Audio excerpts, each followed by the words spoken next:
Hello everyone and welcome back to YouTube channel Duval Mafia here, and funny enough, I was actually going to make today a draft video.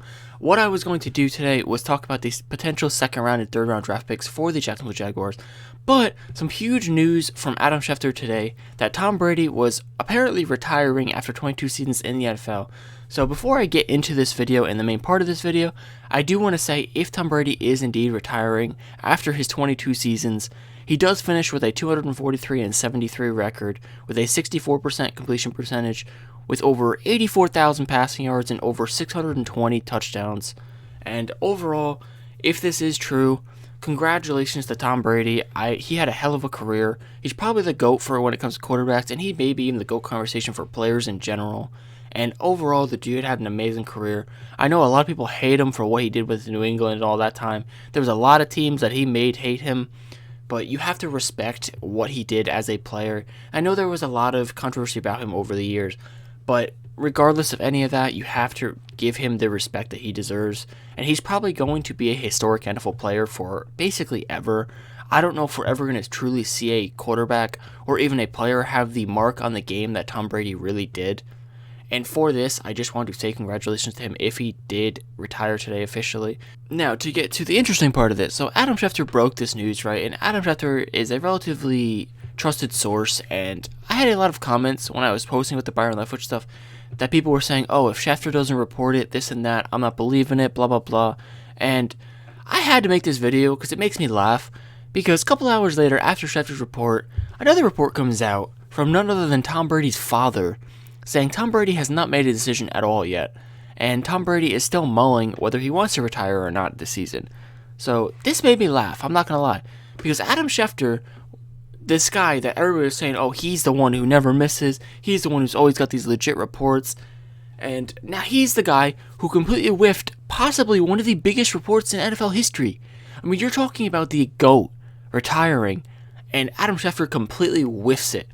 And you're telling me that you're going to sit here and not think this is funny after all the shit that Jaguars fans talked to other Jaguars fans about how E. Dilla and all these other local Jags reporters were reporting about Byron Leftwich, and how Adam Schefter basically called it all lies, basically said it was all fabricated more or less. That's literally what he did. People can say, oh, he said it in a more professional way, but that's essentially what he said.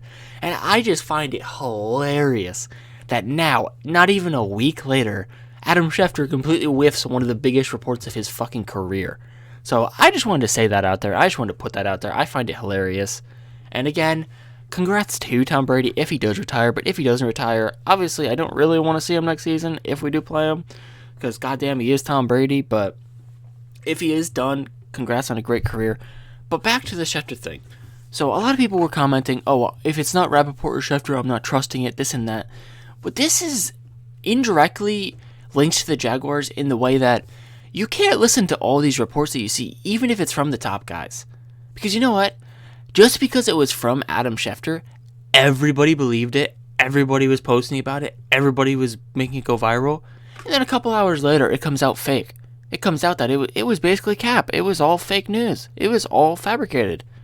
And you're going to tell me that that doesn't make you think about the Jacksonville Jaguars and how many bullshit reports that Ian Rappaport and Adam Schefter have both made over the past week about all this shit with the Trent Baalke, Byron Leftwich, and Adrian Wilson, all these guys and all these reports. This doesn't make you think even a little bit? Because for me, it definitely makes me think a lot. And to notice, if you look around the league, I will say, I believe it was Ian Rappaport. It was one of Schefter or Rappaport. I believe it was Rappaport who said, oh, there's no signings going around in the league, blah, blah, blah, this and that. So the Jaguars have no rush, this and that. I'm telling you, Adam Schefter and Ian Rappaport, they got to be like golfing buddies with Trent Baalke or something. Because you know what? Brian Daboll got hired by the Giants. And Matt Eberflus got hired by the Colts. And Nathaniel Hackett got hired by the Broncos. So you're going to sit here and tell me that Rappaport's going to sit there with a straight face and say, oh, there's no real, traction going on. There's no real reports that coaches are getting hired. Meanwhile, some of the biggest coaches on the board are all gone. Hackett's gone. Eberflus is gone. Daboll's gone. These are all, there's not that many teams left. So, that being said, the Jaguars' chance, each time a coach signs that's not named Byron Leftwich, the chances of Byron Leftwich being the Jaguars head coach goes up. So, that's a good thing. But I just found it hilarious that Ian Rappaport was reporting that the Jaguars basically had no rush.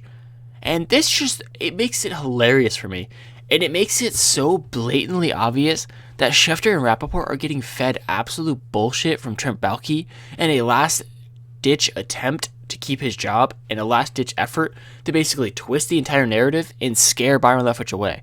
Because Byron Leftwich, I guarantee you, does not want Trent Baalke as a GM, and that's the main holdup. And Trent Baalke doesn't want to let go. He doesn't want to take a demotion. He doesn't want to take a buyout in his contract. He don't want any of that. Because that's how these guys get. That's how these guys get when they get power, and they get power hungry. So I just found it hilarious that all these Jaguars fans were going on and on about how, oh, well, if it's not Schefter or Rappaport, I'm not believing it, and this and that. And then not even a week later, Schefter whiffs one of the biggest fucking calls of his career, and Ian Rappaport pretty much missed another huge one by saying there was no coaching signings imminent, and basically saying that the Jaguars had all day. Meanwhile, you're seeing all these coaches flying off the board. I just find it hilarious. And these are quote-unquote the top guys that all these fans are talking about. So maybe you should give these Jax reporters a little bit more credit, because you know what? They're in Jacksonville. They're in Florida. They can see what's going on. Like, honestly, I'm not saying Byron Leftwich and Adrian Wilson is a done deal, but considering how quiet the Jacksonville Jaguars are, and considering that Adrian Wilson and Byron Leftwich are both just sitting on the market with little to no interest. Now, the Saints did request an interview with Byron Leftwich, but we don't even have proof that that interview request got accepted. We don't even know if Byron's going to New Orleans. So this quietness is honestly a good thing for the Jaguars, but it just makes me very curious as to where Ian Rappaport got his information that all these hirings were not happening very quickly, and this and that, and how that's basically bullshit to me. And then Adam Schefter, another one who's been on the Baalke train, quite obviously, if you ask me. It's very obvious that Ian Rappaport and Adam Schefter are both very biased towards Trent Baalke. It's very apparent if you just watch the way they talk and the way they report. And then Adam Schefter whiffs this Tom Brady one, and I couldn't help myself from making a video on this. And it really, it doesn't have too much to do with Tom Brady. Like I said earlier in the video, congratulations to him if he does indeed retire. But if he doesn't, it just makes Schefter look 10 times worse. And I'm honestly laughing. I'm not going to lie. Now, I like Schefter. I like Rappaport. Like, they are some of the best in the game when it comes to reporters. But you know what? When you're going to come out and talk the way both of them did these past weeks about all these smaller reporters trying to basically break news before them, and how they're basically like making it seem like, oh, if it's not a Schefter or Rappaport thing, don't believe it. That's basically the attitude these two had, and now Schefter whiffs this huge-ass thing with Tom Brady? Oh, I love it. I honestly am loving it. I find it hilarious. I can't help but laugh at it. I'm not going to lie to you guys. I think it's fucking the best thing I've ever seen, and the best thing I've ever read. I really do. And honestly, this makes me feel like Byron Leftwich and Adrian Wilson, their chance for landing up in Jacksonville is going slightly up. Because this is showing that Schefter's way out of the fucking loop, and Ian Rappaport's way out of the fucking loop, because both of them had bullshit reports over the past week. So, I just wanted to make this video today to let you guys know that was my opinion on this, and you guys are open to entitled your opinion. Obviously, I know there's some people who are still going to say, oh, you know what, Schefter maybe had an inside source that was just wrong, blah, blah, blah, and same thing with Rappaport. But you know what, if these big guys can miss like that, why are we flaming the smaller guys for missing when the bigger guys are missing too? That's all I really have to say at this point. And with that being said, I'm going to wrap up this video. So if you made it this far, thank you for listening. I really do appreciate your support very much. You guys are being amazing with the YouTube so far. I'm enjoying doing this a lot. And if you did enjoy this video, make sure to leave a like. And if you are new, please make sure to subscribe. I appreciate it very much. And as always, peace out, Duval.